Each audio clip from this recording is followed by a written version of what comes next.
It's all part of the plan.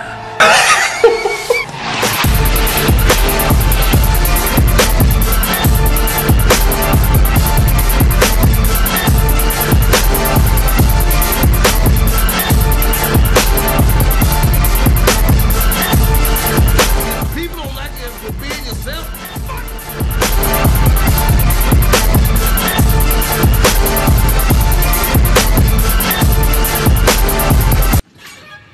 For Shady Side. What the hell? You see it now. Sarah! What's going on, YouTube? We back in the Low Key Cave, Keyshawn Knobs YouTube page, aka Mr. Low Key, and we are back with another review. And this time we got Fear Street Part 3, 1666 review. Well, I mean, we are coming back pretty much with the continuation of Part 2, 1978. But as far as being in the present time in the Fear Street universe, in the present time, they're in 1994. So each movie we've been returning back to 1994 for them trying to solve the whole mystery of Sarah Fear and trying to save Sam, because we're still with Dina, Josh, and Sam.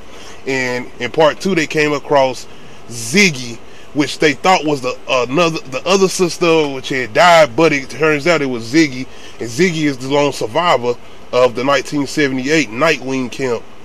Was it Nightwing? I think that was it. I'm sorry if I'm saying it wrong. I feel like I'm thinking about American Horror Story 1984, and I forgot what the name of theirs there. And I hope I'm not saying the name of American Horror Story 1984 camp. But anyway, as far as Dina, Josh, and Sam, like I said, they last movie they was pretty much Ziggy was pretty much explaining to Josh and Sam why she felt like the curse couldn't be broken, like it ain't no chance. And Dean and Josh was telling her that they found the body because they basically got the hand. They was trying to put everything together. But in the situation they were in, they pretty much, Dina, when she got the hand and to put it with the body, she pretty much got some flash or something that put her back in the 1666 era dealing with Sarah Fear. Then with this movie, Part 3, we're pretty much put back into 1666 through the eyes of Sarah Fear and everything she had to come across and go through to lead up to why this curse is happening and whatnot. This movie is way more. I don't want to spoil nothing just in case ain't nobody seen it, but this movie goes beyond what we think is going to happen and what we think was happening. Like, this movie does a lot of good explaining, because not only does it does a lot of good explaining, but this, I'm gonna tell you this, as far as the whole 1666 era, it's not even that long. Understand what I'm saying? The movie's still a good bit, but we're not in 1666 the entire movie. That's what I'm gonna say. We go back to 1994, and it's almost like you getting two movies in one.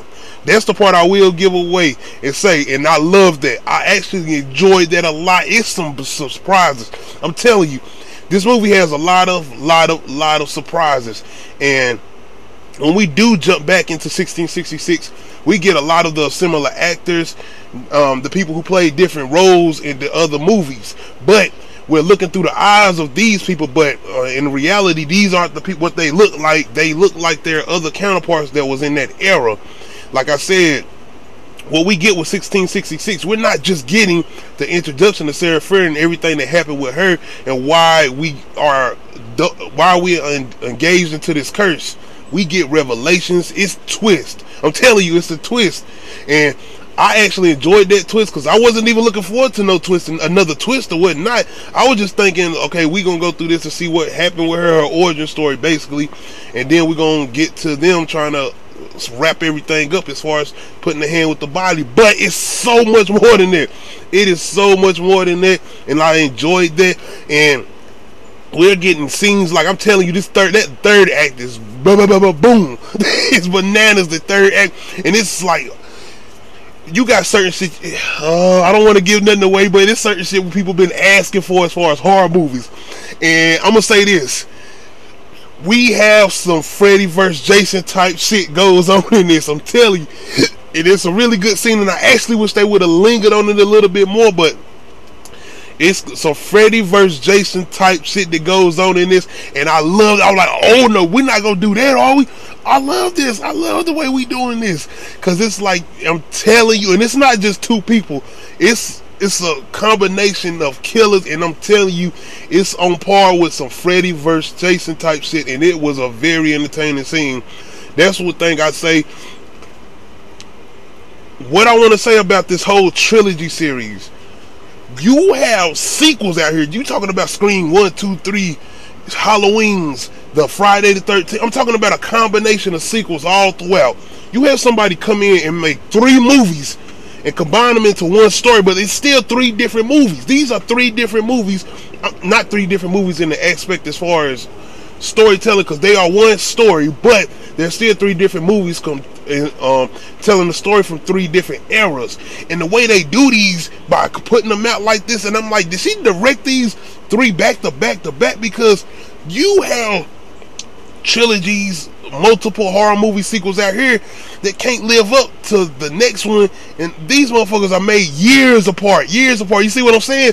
You have sequels that are being made years apart, and these sequels are together, like they look like they was made back to back to back, and it's like, damn, these is not bad at all. These was good movies. They wasn't the best, they wasn't like, oh my god, this was some of the best horror movies I've seen in my life, but the way they were made into 3 movies, this shit is good. It was good. I can go back. I want to go back and watch all 3 of them now that I've got the complete story, because I'm telling you, 1666 is going to be some people's probably somewhat favorite by because of that whole second half going. It's like it's a second half combined with a third half, because you got the whole first half being pretty much 1666. I'm telling you, it's not completely in 1666. It's like a combination of 2 movies, and I loved it.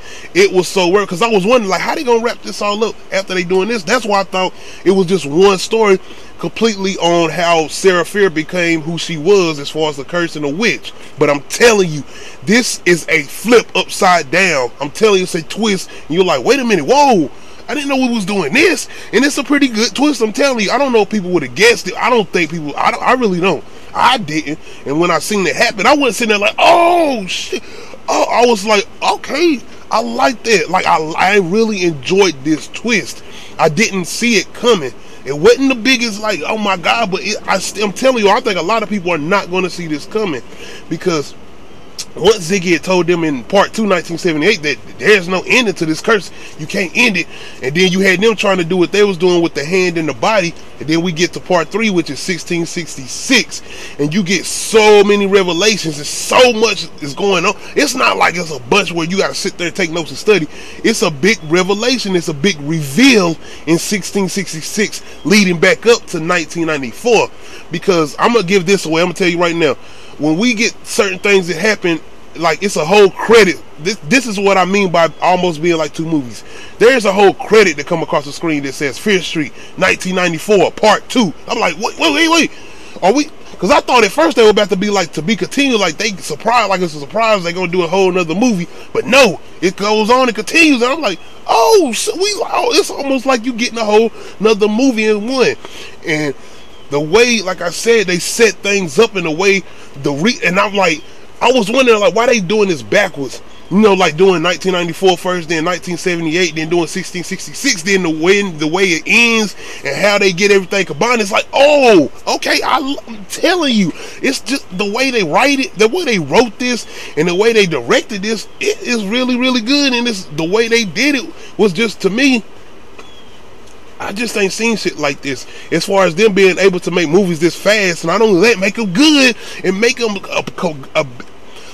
I'm sorry I can't talk, because like I said, I enjoyed this that much. It wasn't, like I said, the best thing out of this world, but it's just the way they did it, and it's the way they made a trilogy story, and I'm like, I hope they do this again. I really, really hope they do this again, and I'm telling you, I hope they try to do this with the Goosebumps books by making them rated R, and actually making some type of combination story. They can still do what they somewhat doing with them, but take some of these stories. And I was saying that I would really love for them to do Goosebumps almost like a American Horror Story style. Not that same way, but just in that style, as far as giving us different stories each episode, or different stories each series, a season, something like that, and make it R-rated and make it real horror. I would love for them to do that with the Goosebumps stories. But even if they come back to the Fear Street, because Fear Street got like so many books, they can come back and do something different with this. And I don't even this whole thing with Sarah Fear, is that even based on any of the Fear Street books, or did they just make up their own story and combine certain stories? Maybe that's what they did, and I hope they come back and do something else with this. Like I said, and if I know, like I keep telling y'all, some of the people, I know one of the people's wives directed this that do Stranger Things, so I know you can see some of that Stranger Things in this. I mean, you had an actor from Stranger Things in this, but either you know that the little thing in the basement, I mean in the cave or whatever it is, the thing it's like a heartbeat or something. It's like some straight up Stranger Things looking shit. And another thing, the movie looks so good. CGI, it's some CGI in this, but the kills and whatnot, this once again, this is probably like the least brutal. I will say that I feel like this probably might be the least brutal, as far as it's some brutal shit in this. Don't get it twisted. Like I said, it's an end. It's some shit that goes down. But this one, I can say I felt like was the least brutal film.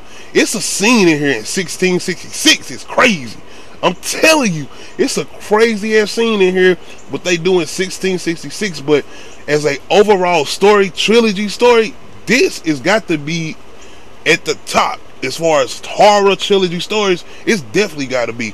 I feel like it does things that other horror stories can't do, and they separate their movies throughout the years. Like, they don't make sequels back to back to back. They make sequels like the year after, or maybe 2 years after.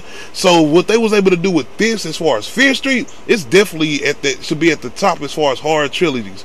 But I just pretty much wanted to come in and get my review about them and the complete story and how I felt about it. Like I said, it's some surprises in this. It's definitely some surprises in this, and you're going to get some good scenes in here. I'm telling you, it's a Freddy versus Jason type shit in here that I'm telling you y'all gonna love. I'm telling you. But that's pretty much my review and somewhat recap of Fear Street 1666. I've done all 3 Fear Street reviews, all 3 Fear Street trailer reactions. But y'all let me know in the comment section, how did y'all feel about Fear Street Part 3 1666, and how did y'all feel about Fear Street as an overall story, as far as all 3 movies being a trilogy? Y'all let me know in the comment section, man. Hit that like button, hit that subscribe button. This is the road to 300 subs, man. Shout out to all my subscribers. Shout out to everybody checking out my videos, man. We out. The truth will follow you forever.